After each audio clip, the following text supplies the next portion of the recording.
কি হবে বেঁচে থেকে? কি হবে নামাজি রোজা ইমানদারির বড়াই করে কোরআনের কর্মীগুলো থাকে যদি কারাগারে?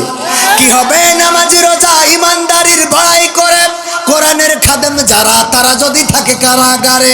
মসজিদের কোণে বসে জিকির যত করো কষে, মসজিদের কোণে বসে তসবিহ যত টানো ঠেসে, এভাবে যাই না পাওয়া আল্লাহকে। যাবে এভাবে যায় না পাওয়া আল্লাহকে। কি হবে বেঁচে থেকে?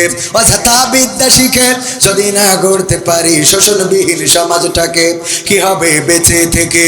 কি হবে আলেম হয়ে ইমাম সেজে মসজিদেতে পারো যদি সত্য কথা উচ্চ স্বরে না বলিতে? কি হবে আলেম হয়ে ইমাম সেজে সমাজেতে পারো যদি সত্য কথা উচ্চ স্বরে না বলিতে? চাকরির ভাই করো যদি ছেড়ে দাও ইমামতি, চাকরির ভাই করো যদি ছেড়ে দাও ইমামতি। কি হবে ধোঁকা দিয়ে আল্লাহকে? কি হবে ধোঁকা দিয়ে আল্লাহকে? কি হবে বেঁচে থেকে? অযথা বিদ্যা শিখে যদি না গড়তে পারি শোষণবিহীন সমাজটাকে।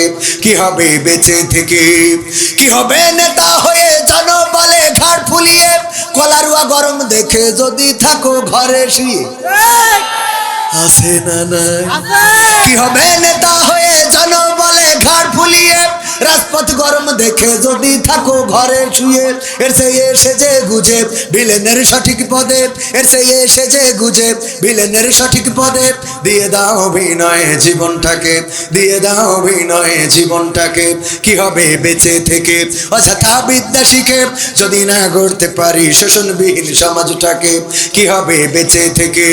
কি হবে আকাশ ছোঁয়া বিলাসবহুল বাড়ি গাড়ি না খেয়ে কত মানুষ পরপারে দিচ্ছে পাড়ি? কি হবে আকাশ ছোঁয়া বিলাসবহুল বাড়ি গাড়ি না খেয়ে কত মানুষ পরপারে দিচ্ছে পাড়ি?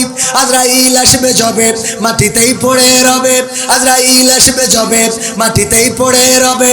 কোনো কাজে লাগবে না ওই প্রাসাদটাকে, কোনো কাজে লাগবে না ওই প্রাসাদটাকে। কি হবে বেঁচে থেকে? অযথা বিদ্যা শিখে যদি না গড়তে পারি শোষণবিহীন সমাজটাকে। কি হবে বেঁচে থেকে? সেই শোষণ মুক্ত সমাজ যদি গড়তে হয় কোরআনের কোনো বিকল্প কি আছে? এই কোরআনের কোনো বিকল্প নাই।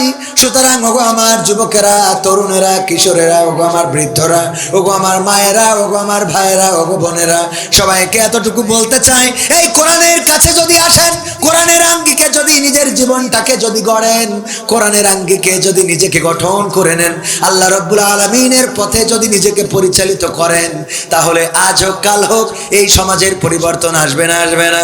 কিন্তু সমাজের পরিবর্তন চান, কোরআনের আঙ্গিকে রাসূলের সুন্নাহর আলোকে জীবন গড়লেন না, তাহলে কি পরিবর্তন আসবে নাকি? না, আসবে না। সুতরাং কোরআনের দরকার, আল্লাহ রাসূলের সুন্নাহর দরকার।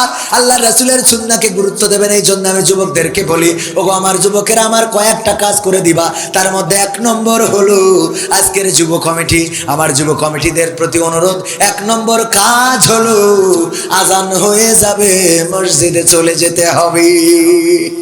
1 নম্বর কাজ কি? আজান হবে, মসজিদে যাবে, নামাজ। আল্লাহ রাসূল ইন্তেকালের সময় সর্বশেষ যে কথাটা বলেছেন সেটা বলেছেন, আসসালাত, নামাজ, নামাজ। তোমরা নামাজ ছেড়ো না।